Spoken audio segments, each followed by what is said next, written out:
Welcome. My name is Penelope Chatterton. Welcome to Awaken the Dream. My friends, I have Jesse Harding back this week. He is our martial arts friend. He teaches Tai Chi, Qigong. I don't know if I never think I pronounced that right. Was that pretty good? That was pretty good. And we talked last week about his journey and how he was very, just fell in love with spiritual movement. He is an artist. And now we have him back this week dressed and ready to go, but you're going to have to stay in your seat. Yes. But we were getting deeper on the first show, as we usually do at the end. We were talking about how sacred it is to be in a room of 2 and 3 gathered together, moving with spirit, and how the energy works through the room, and it does unite, doesn't it? It just really does come together. Yeah. Like plugging in a lamp. I mean, it just... Yeah. It happens. And in my training in expressive art therapy, we do things with mirroring, where there's nonverbal, as a dancer. Yes, yes. And there's something really magical about how that brings people together. Yeah. And sometimes we do an exercise in a circle where we have everybody in a circle, and we'll have one person lead a series of movements, and then everybody follows that person, and then it goes to the next person and the next person. It's like a movement conversation. Yeah. And it's a way of developing intuition and heightening intuition, really listening, and then sending energy through your movement. Yeah, it's really powerful. Believe it or not, I did something like that in a modern dance class, where, as a matter of fact, the oldest person was in his 90s. I mean, it was just a very kind of new age thing in Western Mass, and we all had our bare feet, and we all took turns, and it flowed like that. Yeah. And you did whatever you felt like, and everybody had to follow along. Did you take dance? I took modern dance in college. Did you? I had straight A's and I got an A-. Do you know why? No. In that one class? No. Because I wrote this really long paper first, and another really long paper, and then last I had all these other things going on, and I wrote a short paper. And back then I had a word processor, and I had spell check, and it was late at night when I was doing it, and I had the worst spelling mistake I ever had in my life. You know what it was? It's kind of a funny story. I want to know. I haven't been exposed to this particular genre of dance, and you know what the spell check came up with? No. Gonorrhea. So the teacher's like, "That's a horrendous spelling error." She circled it. And anyways, hilarious. That's my funny story. I had all A's and A- in modern dance. Did you do Martha Graham? We did. We did a lot of the turn of the back and all that stuff. Yeah. Contractions, releasing. I enjoyed it. Oh. It was very similar to Tai Chi. Ever do any Twyla Tharp? No. She does crazy things with her feet. I haven't done that yet. Yeah. So. Yeah. African? Any African? No. Don't do that. Yeah. But you move gracefully. Move gracefully, and the Chinese say that the way you move is the way affects how you feel, and that your movement is your life. So if you move in a choppy way, you feel choppy. If you move in a graceful way, you feel graceful. Yeah. And stagnation, or sitting down for long periods of time and not moving, that feeds disease. And the Yellow Emperor, one of the founders of Chinese medicine, said, "Tension in the body is the beginning of disease." Ooh.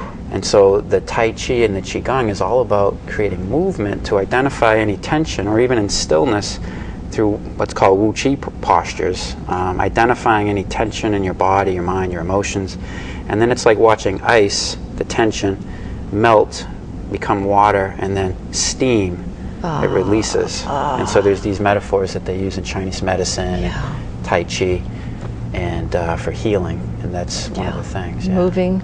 Moving meditation. Yeah. I have this thing, too, about just general health, that outside of, diet, job, blah, blah, blah, I think the most important thing we need to do is move.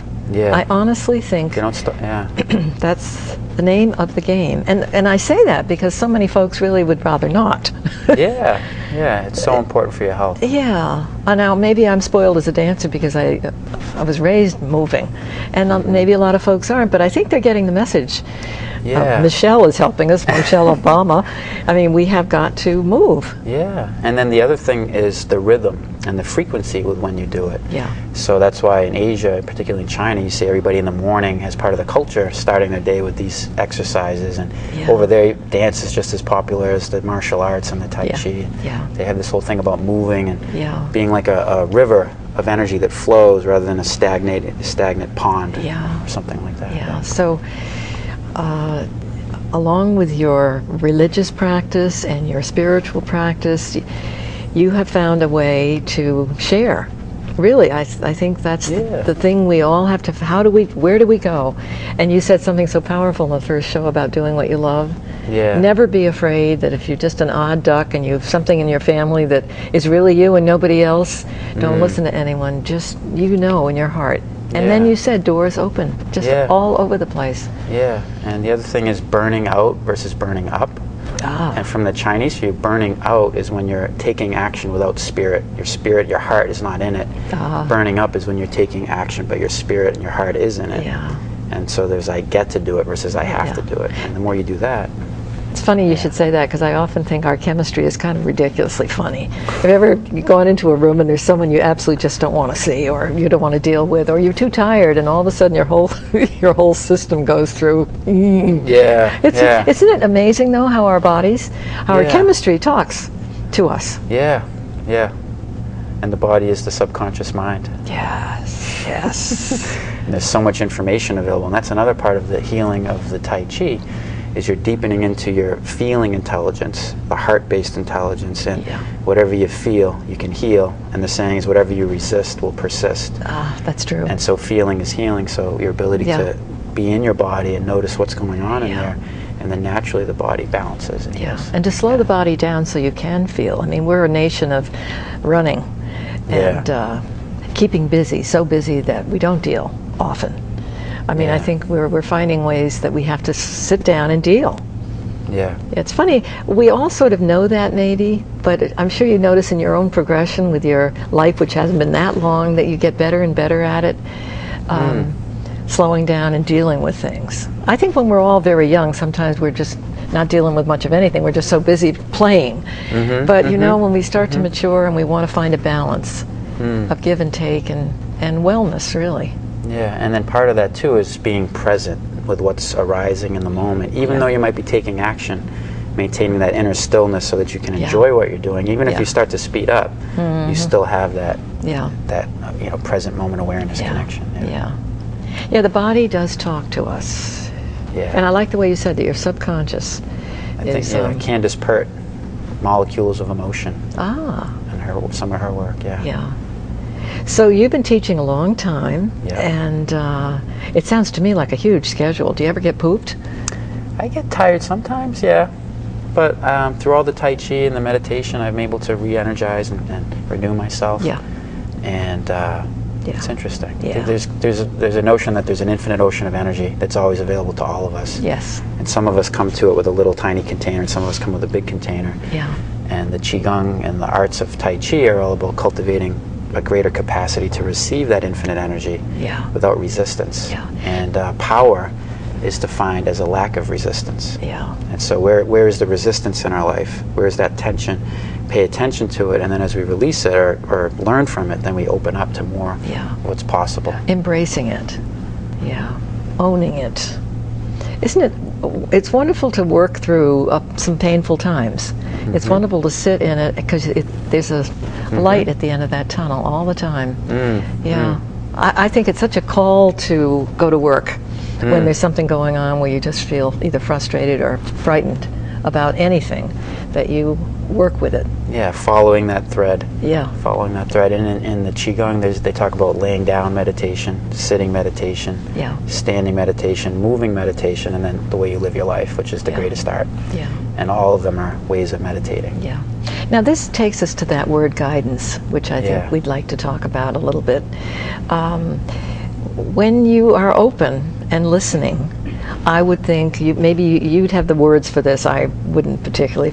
But the martial arts allow this to happen. Allow you to be in a state of listening, and receiving, and hearing. Especially when the Zen stick comes out. Whack! You better be listening. I get the little kids, if they're like, just hit them on the head with a little foam little thing. Okay. Wake up now. You can do it in a playful way. Nobody gets hurt, but it's fun. But it's the Zen stick.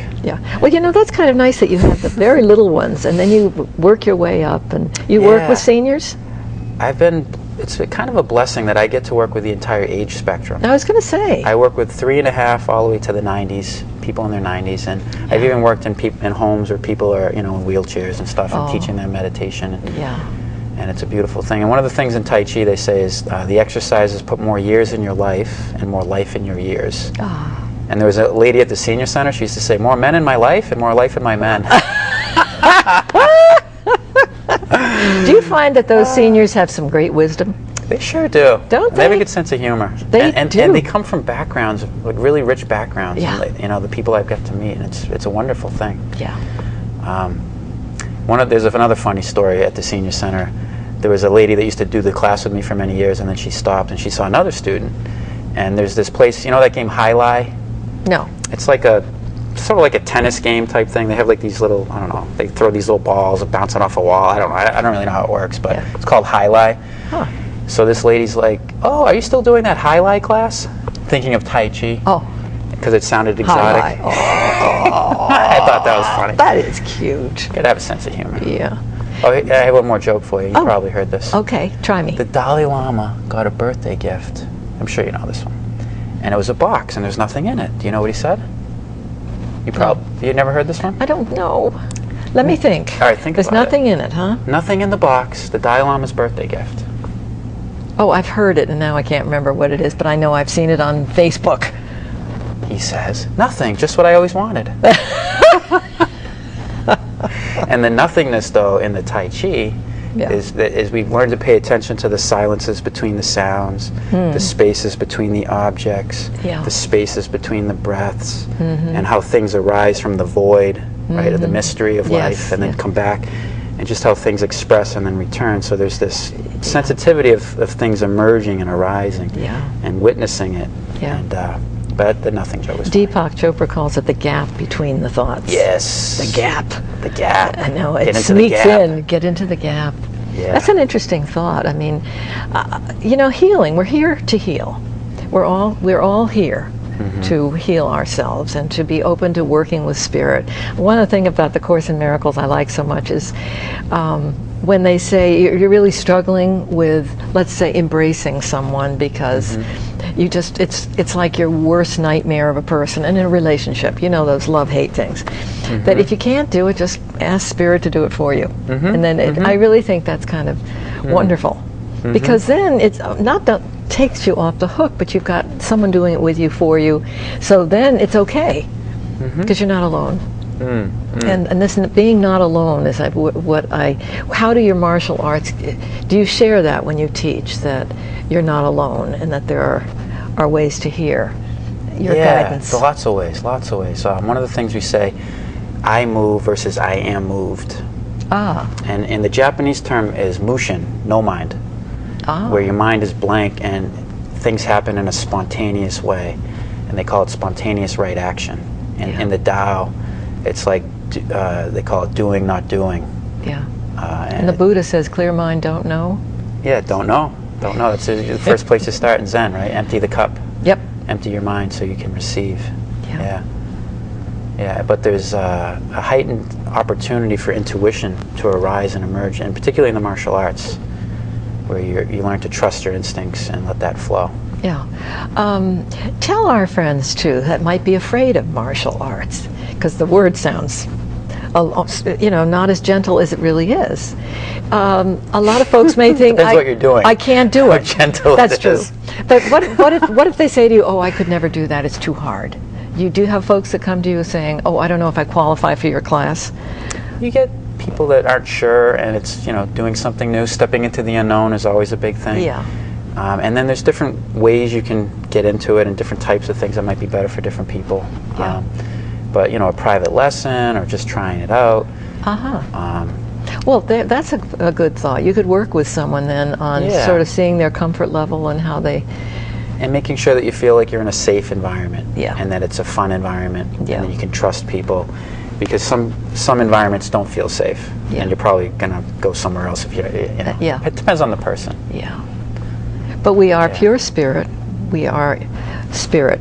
We're in these bodies, but we have a life, a very vibrant life within us all the time. That's always right there.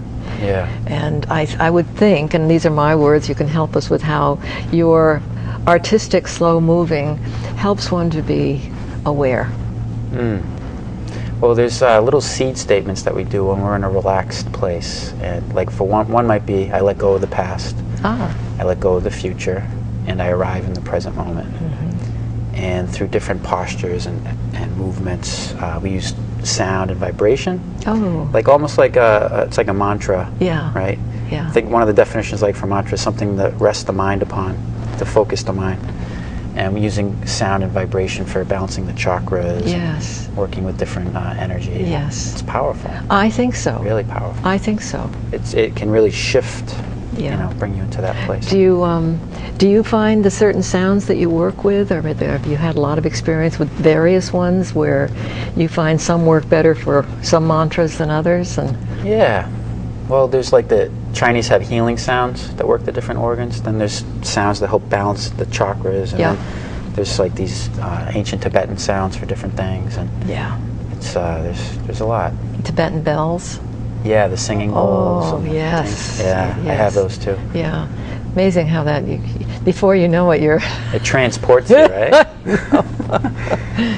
So you are a chief instructor, and it's a spiritual practice, and it doesn't matter what your religious bent is. It is for everyone. Right.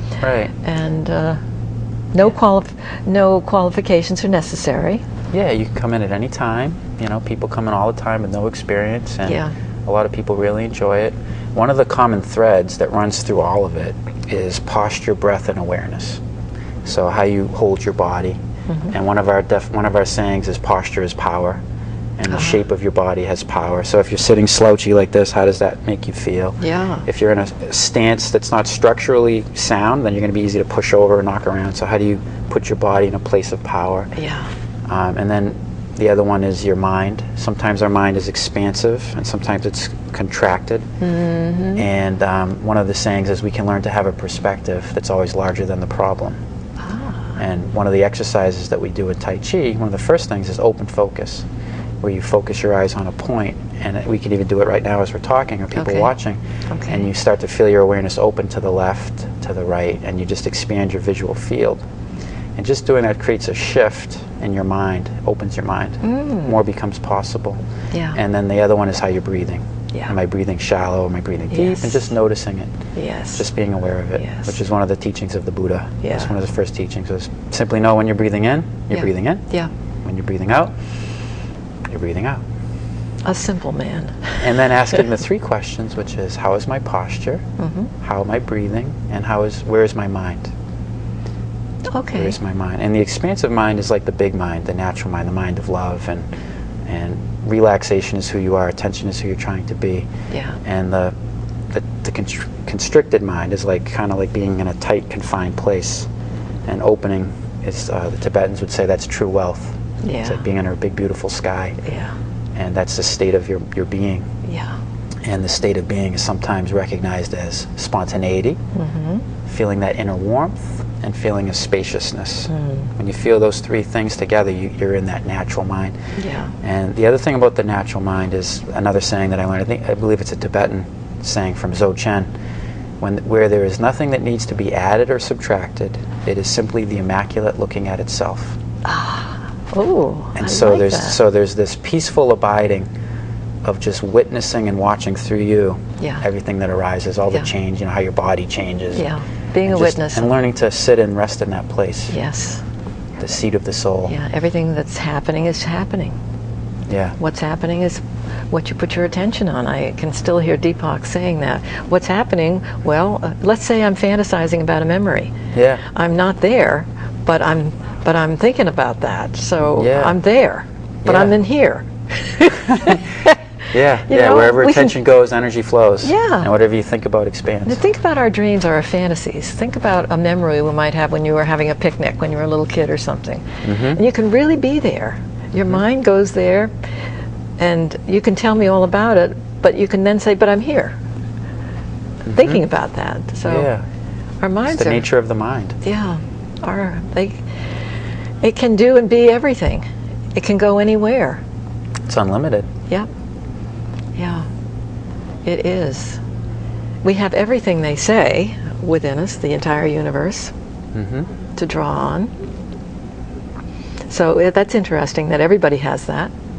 Yeah, yeah. It's ever present, always available, and it's Yeah. it's who we are. Yeah. Yep. There's no place to go but within, I feel. Going within opens everything up for us. No place like home, baby. Like Om. Home. A little joke. Yeah.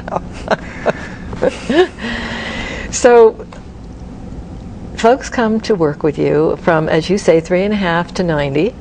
Yep. And you put on the particular hat for the particular age and stage and where you want to go with folks. When you have a little 4-year-old that's ready to pee themselves, that's different than working with an adult. I can tell you stories Yeah. about the kids. Yeah. Well, you have 5 minutes, so why not? Yeah? Tell me a funny story from one of your funny little kids. Oh, Aren't so they? many I stories. bet they're adorable, though. They are adorable. They're really cute. Yeah. And I get kids with all different types of issues or challenges. Sometimes things aren't just right at home, or Yeah. foster kids, or just Oh, people from sure. all different stuff. And Yeah. Abandoned kids. abandoned kids, and I've gone into group homes, and I've gone all over the place teaching over the years, and Yeah. it's rewarding to see what a little bit of training can do and how the kids remember things. Yeah. I had one kid talking to yesterday, like 3 or 4 years ago. I told him something and he remembers it. Oh. They're like little sponges, and Yeah. planting those seeds in their hearts and minds, and watching them as they grow. And I have a student that started with me when he was really young, and now he's starting college. And you do it long enough. One of the sayings is, to become a black belt is like receiving the art, and then when you give the art back to help somebody go from the white belt all the way to the black belt, about 5 to 6 years of training. Yeah. It's like you're giving the art back. You complete a cycle. Yeah. And I've seen that cycle now enough times where it's really rewarding. Yeah. And then you just have just crazy stories, like a little poop ball rolls out of their pants, and what the heck is that? Oh, and then no. everybody's in a circle. So what did we learn today? Do you have any questions? And then some kid goes, "Ugh," and just throws up on the floor. I'm like, okay. And then you have like 30 kids coming in for the next class. Okay, we got to clean that up, quarantine that. Just. Yeah. And then one little kid is like, "Don't show this to your friends. Only show it to the doctor." Oh God, you're kidding. Just the randomest stuff. You're like, Oh, how okay, cute. I'll remember that one. Out of the mouths. The kids just say the funniest things. They are hysterical. And then they have such wisdom too. Yeah. You just see the wisdom shine through the little kids, and it'll just come out. It's just, Yeah. or they'll pick up on the energy of something. Yeah. If we could summarize what the benefits in our last 3 or 4 minutes of doing a Tai Chi or a movement artistic, we have actually 2 minutes. They Yeah. would be, first of all, you're moving, you're breathing. Movement, breath, and awareness Yeah. are key, and we learn to cultivate those. Yeah. There's a whole lot. We do things with the Shaolin animals, the tiger, leopard, snake, dragon, and Yeah. crane. And there's a lot of fun stuff. But Balance is balance. One of the things that I really like, and my teacher, Master Fritz, John Fritz, shared this, and I believe it's from the Eastern wisdom traditions, is that there's like a light in all of us. It's ever present. It's who we are. We don't have to try to make it be there. It's just, that's our natural being. And sometimes clouds will come and obscure that. And our job isn't to create the light, it's to relax. And the more we relax, it dissolves, and then that natural light shines through. Yeah. And there's a saying in Tai Chi, relax, the Tai Chi is unlimited. It's unlimited, so. So really to study martial arts allows one to be more in touch with that beautiful light within them. Yeah, and then Because- the notion of namaste, Yes, recognizing that namaste. light in yourself and Yes. others. We always end class with that. Yes. Yes. Yeah. Well, you've been doing this a long time. You certainly must recommend that people experience it. I've seen people come in that can't lift their arms, like older ladies, and then after a few weeks they're doing this. I have guys come in with their spines like this, and now their spines are going like this, and people that can't sleep are sleeping now. I mean, just so many things. Is it the breathing? Fibromyalgia, everything. Is it the breathing and the relaxing that keeps them safe when they do have these structural problems, that allows them to be safe while they start to move? Yeah, it's a combination of everything. It's just such a perfect vehicle for bringing body, mind, and spirit together. Yeah. I can't think of a better vehicle than the martial arts and the Tai Chi. It's really, really powerful. Our bodies are beautiful, and they're they're beautiful to watch. It's ballet. It's spirited motion. Yeah. Yeah. And I would think it would improve posture and grace and so many things. Yeah. There'd be so many gifts and confidence. Yeah, you see confidence, balance, Yeah. particularly for the elderly doing the Tai Chi, huge. Yeah. You can be Many found in things. Rhode Island. So wherever Tai Chi and wherever martial arts are. Yeah, Valari's Martial Arts. The website's valaris-ri.com. I'm in Middletown, Rhode Island. Okay. Been there for running the school for about 10 years, Yeah. and we're going to keep going. Well, thank you so much for joining me. I Yeah. really appreciate it, Jesse. Namaste. And thank you, my friends, for joining me on Awaken the Dream. We will talk to you again soon.